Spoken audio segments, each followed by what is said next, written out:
पिता के जीते जी बेटे करने लगे पिता की खरीदी जमीन का सौदा। दर दर भटकने को मजबूर हुआ लाचार पिता।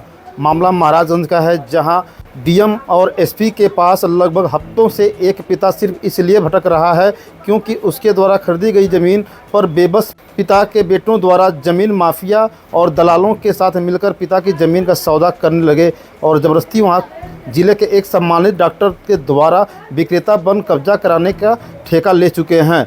आइए जानते हैं कि पिता ने क्या कुछ कहा है। क्या नाम है, कहाँ के रहने वाले हैं? मेरा नाम मुन्ना जायसवाल है। मैं महाराजगंज का रहने वाला हूँ, मोहल्ला अशोक नगर, वार्ड नंबर 5। क्या मामला है कि आप इतने सारे पत्र लेकर डीएम कार्यालय पे जा गए थे? मैं 1989 में 1 एकड़ ज़मीन अपनी मेहनत मजदूरी करके पैसा अर्जित करके अपने बुढ़ापा के लिए ख़रीद रखा था, ताकि मेरे भविष्य में बुढ़ापे में मेरे काम आएगा। मैंने 1 एकड़ ज़मीन अपने पत्नी के नाम से ख़रीदा था। ज़मीन खरीदने के कुछ ही दिनों बाद पत्नी की मृत्यु हो गई। उसके मृत्यु होने पर हमने उन 2 बच्चों का और फिर दूसरी शादी मैंने किया, तो दूसरी शादी से एक पुत्र हुआ था। तीनों बच्चों के नाबालिग थे, तो उनके संरक्षण में ही रहा और उनका पालन पोषण किया, पढ़ाया लिखाया और उनको जो है तीनों लड़कों का मैंने उसमें नाम खतौनी में दर्ज करवा दिया।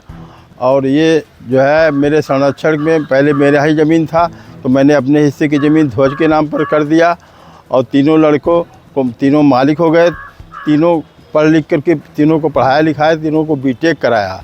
और 2 लड़के जब कहीं नौकरी नहीं मिली तो उनको मैंने बिजनेस के लिए 80-85 लाख रुपया लगा के यहीं डिग्री कॉलेज के सामने प्रमोद शाही के बिल्डिंग में एक बड़ा रेस्टोरेंट विश्व 56 के नाम से खुलवाया था। वो उसके बाद से वो लड़के ने कहा कि हमारी शादी कब होगी, तो मैंने उसकी शादी भी करवा दिया। शादी के होते 2 महीने बाद वो हमसे अलग हो गया और अलग होने के बाद वो अपनी पत्नी और अपने ससुराल के पक्ष में आकर और अपने दलालों से मिलकर कुछ बरगलाए उसको।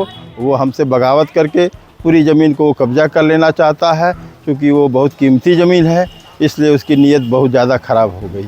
मैंने ये कहा कि बेटा जितनी ज़मीन बची है वो ज़मीन तीनों लोग बांट लो और एक मकान जिसमें मैं रह रहा हूँ वो मकान भी ले लो। लेकिन वो अपने ज़िद में और पैसे के लालच में भूमि माफियाओं के चक्कर में पड़ा हुआ है। उसमें सबसे बड़ा भूमि माफिया राम सिंगार सिंह, जो मुख्यालय गेट के बगल में रहता है।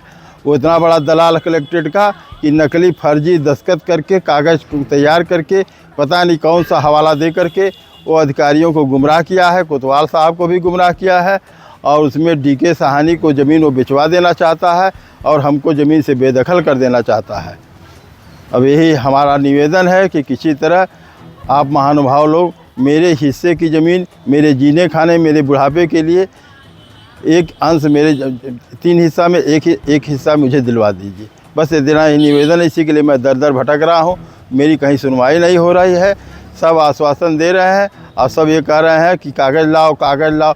सारा कागज़ मेरे पास अर्जित है, मुकदमा चल रहा है, कलेक्ट्रेट में भी चल रहा है, दीवानी न्यायालय में भी चल रहा है, लेकिन कोई मानने को हमारा कागज़ तैयार नहीं है। अब मेरे हाथ में जो भी कागज़ है कलेक्ट्रेट का कागज़ है, सारा कागज़ आज के डेट में है और आप इसको पता लगवा लीजिए कि मेरे नाम से खतौनी में आज भी तीनों लड़कों का नाम दर्ज है और कलेक्ट्रेट में जो मुकदमा चल रहा है उसका भी पेपर है मेरे पास, सारा पेपर है। दीवानी में जो चल रहा है वो भी पेपर रखे हैं।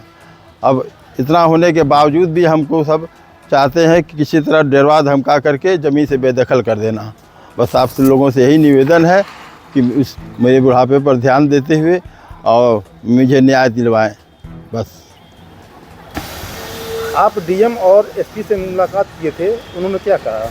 मैं डीएम साहब के पास गया तो डीएम साहब ने कहा ये तो पारिवारिक मामला है, ऐसा नहीं होना चाहिए। लेकिन अब चूँकि अब आप आए हैं, बुजुर्ग आदमी हैं, तो मैं एसडीएम को और इंस्पेक्टर को लिख दे रहा हूँ, आप जाइए, ज़मीन पर कोई दखल अंदाजी नहीं होनी पाएगी। और एसपी साहब के पास गए तो उन्होंने कहा कि अभी इतना हमने कहा कि सर ऐसा है कि हाई कोर्ट और का नाम की दीवानी, ये राजस्व वाला जो दीवानी का मुकदमा है, ये इस समय 1 महीने की छुट्टी है। 1 महीने का हमें समय दीजिए और जब जुलाई के 1 हफ्ते का हमको 1 जुलाई में 1 हफ्ता जब हो जाएगा तो उसमें हम सारा पेपर जो हाई कोर्ट में हमने दाखिल किया है आपको ला के दिखा देंगे। तो उन्होंने कहा कि ठीक है। मैं इंस्पेक्टर को, उन्होंने मेरे सामने इंस्पेक्टर साहब को फ़ोन किया और उन्होंने कहा इनको 1 हफ्ते का मोहलत दिया जाए जुलाई में। क्या चाहते हैं आप? हम यही चाहते हैं कि हमारे साथ न्याय हो और हम क्या जितनी भी ज़मीन बची है 2 लड़के 2 हिस्सा वो ले लें, 1 हिस्सा छोटे वाले को दे दें और चाहे हमको दे दें, बात बराबर है। जो छोटा वाला लड़का मेरे साथ रहा था वो दोनों लड़के अलग अपनी ससुराल में रहते हैं।